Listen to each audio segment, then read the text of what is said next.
G'day Jeff, Luke Whitington from the Bondi Beach branch. Your organisation, Wellstone Action, has trained thousands of campaign managers and candidates. How did you start it? How do you sustain it? And who do you partner with to do that so you can continue to build a well-trained progressive movement? Well, we started Wellstone Action in 2003 after the death of Paul Wellstone, the idea being that we wanted to carry on what he stood for, and also that the model of politics that he practiced actually has some resonance and goes beyond just him. And also, campaign is our young person's game, so I was interested in getting others to do campaigns so I didn't have to do them anymore. And also that to actually create progressive policy change in the U.S., we needed many more good candidates stepping forward and running for office at all levels. And that would actually take years, that it maybe had to start at the school board level, but ultimately 10 years from now, some of those bright new candidates would be standing for Congress and winning, and we'd be there. So we have a long-term view of increasing the capacity of progressives who want to see change happen, increase their skills and the capacity for them to go out in politics and public life and make change. And we run 8 different training programs. We work very closely with the union movement in the U.S. We also work on college campuses and with the environmental movement. We work, and so we've diversified. We started small, and we now have 20 staff people and a $3 million annual budget and train several thousand people a year. And so it's been very exciting to see. To some extent, even though the timing of it wasn't our thinking, it came out of the death of Wellstone. We came around at the right place at the right time. This was 2003.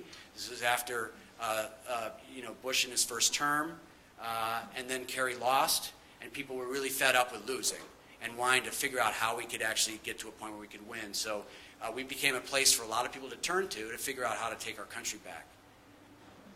Thanks for the question. Hi, Justin Whalen, social movement researcher.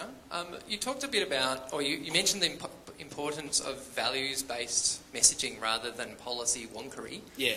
We clearly don't have that problem here at the top of our country. But I'm wondering if you can just explicate on that a little bit more about how you do that, particularly if your natural inclination, for example, in our current Prime Minister, is more the policy side. And that would be true of a lot of people on the left here in Australia. I actually think it's a skill. It's a skill of candidates. It's a practice skill of how you communicate as a politician or as a candidate. It's how you choose, the words you choose, and the approach that you choose when you present yourself and what you want to do and what you stand for to voters. And so you can either talk about,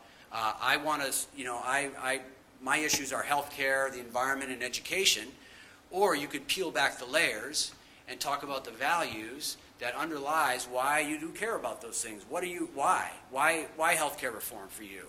It could be because of experiences in your own life. It could be because of what you were taught growing up. It could be because of your religion. Whatever it is that informs what you want to do should come first, is the way we think about it. And that's a practice skill. And so in our trainings, we run candidates through their paces.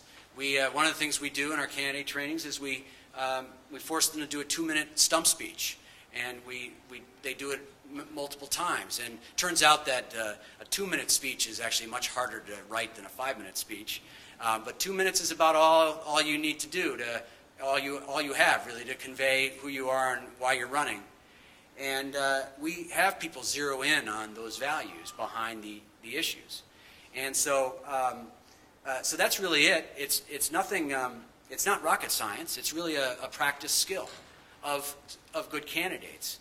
And so we talk about running good candidates and having good campaigns behind them. And that's part of what I mean is, do you have and not everyone can do that. Not everyone's equipped to do that.